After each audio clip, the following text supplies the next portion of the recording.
नमस्कार। हमारे चैनल का डिजिटल प्लेटफॉर्म देख रहे हैं आप और आपके साथ मैं हूं शगुन सिंह।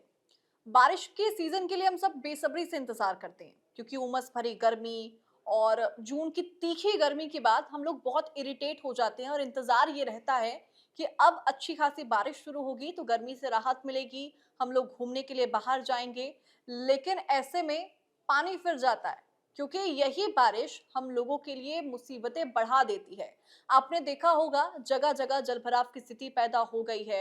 मूसलाधार बारिश हो तो रही है। अगर आप अपने घरों में बैठे हुए हैं तो आपको बहुत अच्छा लग रहा होगा। आप चाय की चुस्की के साथ गर्मा-गर्म पकौड़े खाते हुए बारिश का आनंद ले रहे होंगे। लेकिन दूसरे ही पल जैसे ही आप अपने घरों से बाहर निकलते हैं, अपनी गाड़ी को निकालते हैं और या फिर आप पैदल भी चलने की सोचते हैं तो आपको सड़कें दिखेंगी जलमग्न। और ये मैं गाँव के क्षेत्रों की बात नहीं कर रही। गाँव के क्षेत्रों में भी ये हालात हैं।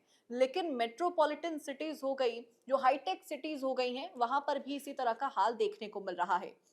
आज रक्षाबंधन का दिन भी रहा और ऐसे में रक्षाबंधन के त्योहार के दिन जब बहनें अपने घरों से बाहर निकली अपने भाइयों को राखी बांधने के लिए तो उनको एक चुनौती का सामना करना पड़ा। वो थी जलभराव की स्थिति।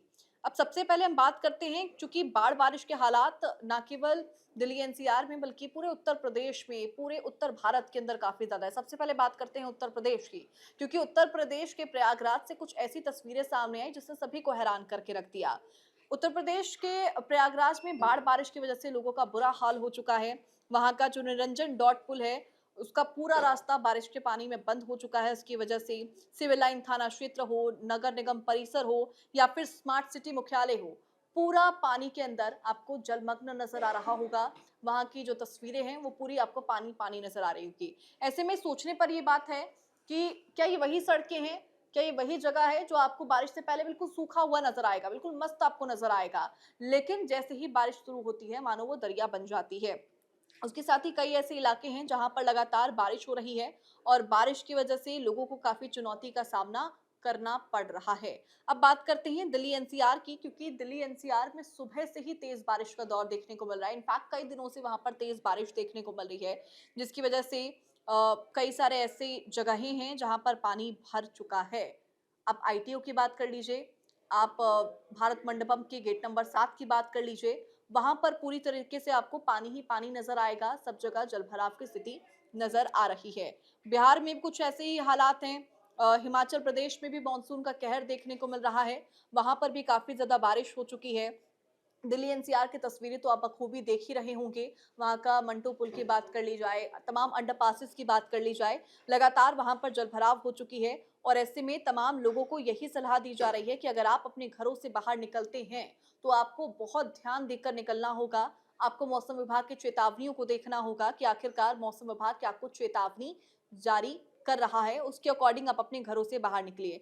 साथ ही यात्रियों को ये भी सलाह दी गई है कि वो सड़क पर ध्यान से चले, क्योंकि लगातार सड़कों पर भीड़ देखने को मिल रही है जलभराव की वजह से। और अभी भी लगातार बारिश का दौर देखने को मिलेगा। काफी दिनों तक यूं ही बारिश रहेगी क्योंकि मौसम विभाग के अनुसार 10 अगस्त तक तो मूसलाधार बारिश का दौर जारी रहेगा।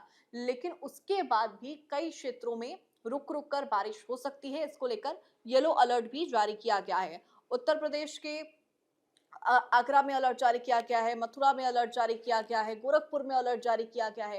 ये तमाम वो जिले हैं जहां पर लगातार बारिश को लेकर अलर्ट जारी किया जा रहा है। वहीं नोएडा, गुरुग्राम, गाजियाबाद में भी मूसलाधार बारिश का दौर देखने को मिल रहा है और आने वाले कई दिनों तक यानी कि 13 और 14 अगस्त तक भी वहां पर मूसलाधार बारिश देखने को आपको मिलेगी।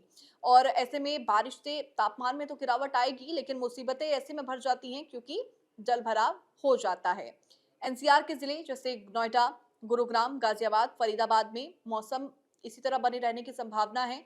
मौसम विभाग ने चारों शहरों में शाम के समय बादल छाने और गरज के साथ हल्की बारिश की संभावना जताई है। उसके साथ झारखंड, ओडिशा, तमिलनाडु में भी हल्की बारिश की संभावना है। इसके साथ ही कोंकण, गोवा, तमिलनाडु, आंध्र प्रदेश, दिल्ली के कुछ हिस्से, पंजाब, हरियाणा, हिमाचल प्रदेश और जम्मू कश्मीर में भी बारिश लगातार हो रही है।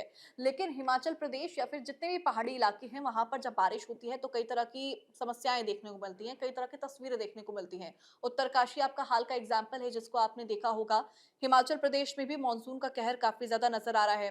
599 बिजली वितरण ट्रांसफार्मर काम नहीं कर रहे हैं। 117 जलापूर्ति योजनाएं वहां पर प्रभावित हो चुकी हैं और इसके साथ ही कई सड़कें जो हैं वो अवरुद्ध हो चुकी हैं, सड़कों के ऊपर मलबा आ चुका है। हालाँकि अगर बात की जाए यहाँ पर कुल मौतों की, क्योंकि मानसून के सीज़न में कई तरह की वजह से लोगों की मौत हो जाती है सड़क हादसों में तमाम जगहों पर, और अभी तक हिमाचल प्रदेश में मानसून से 208 मौतें दर्ज की गई हैं। इनमें 112 मौतें सीधे तौर पर भूस्खलन यानी कि लैंडस्लाइड, अचानक बाढ़ आना या फिर मकान ढह जाने की वजह से हुई है, बारिश से उत्पन्न हुई आपदाओं की वजह से हुई है कुल मिलाकर। जबकि 96 मौतें सड़क दुर्घटनाओं में हुई हैं, जिनमें कम दृश्यता यानी कि लो विजिबिलिटी और फिसलन भरी सतहों, यानी कि आप चल रहे हैं, आपकी गाड़ी चल रही है और एकदम से फिसलन बारिश के पानी की वजह से आ गई है, उन कारण मौतें हुई हैं। कुल आंकड़ा ये है 208 का। उसके अलावा बिहार में भी गंगा नदी जो है वो अपने उफान पर है, उसकी वजह से भी हालात वहां पर काफी ज्यादा बिगड़ चुके हैं और गंडक पे इसका प्रभाव काफी देखने को मिल रहा है। सैकड़ों घर पानी से पूरे वहां पर तर-तर नजर आ रहे हैं, घरों के अंदर उनके पानी घुस चुका है। गंगा, सोन, दरदा, गंडक नदी, ये तमाम नदियां हैं जिनका जलस्तर लगातार बढ़ रहा है। 14 पंचायतों की अगर बात की जाए पटना की, तो वहां पर 89,250 लोग इसकी चपेट में आ चुके हैं, मतलब हजारों लाखों की संख्या में लोग इसकी चपेट में आ रहे हैं। और इसके साथ ही जिला प्रशासन यानी कि पटना सदर में लगातार लोगों की मदद की जा रही है।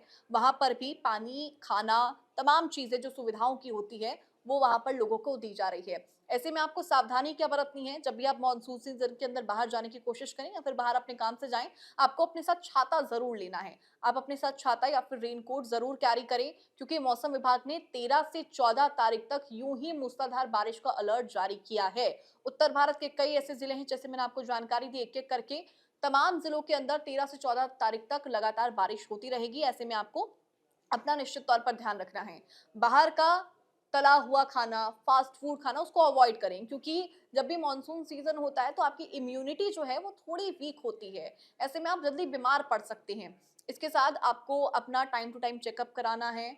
आप पानी इकट्ठा ना होने दें अपने घरों के पास, क्योंकि मानसून सीजन में आपने अक्सर देखा होगा बड़ी संख्या में जो मच्छर हैं वो इकट्ठा हो जाते हैं, जिससे कई बीमारियों को बुलावा भी हो जाता है। इसीलिए अपना निश्चित तौर पर ध्यान रखिए। पहाड़ी क्षेत्रों में अगर आप घूमने का प्लान बना रहे हैं या फिर कहीं भी घूमने का प्लान बना रहे हैं, तो मौसम विभाग की चेतावनियों को जरूर ध्यान में रखें।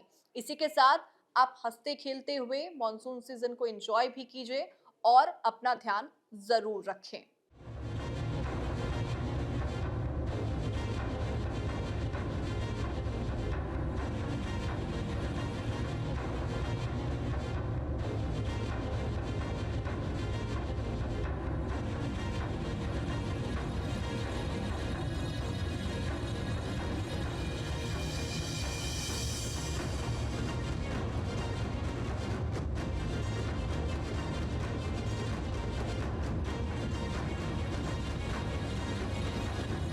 जहाँ भक्ति है हर शब्द में, कथाओं में छुपे हैं दिव्य रहस्य और ज्योतिष देता है जीवन को दिशा। धर्म से जुड़ी हर बातों को जानने के लिए हमारे चैनल स्तुति को सब्सक्राइब करें।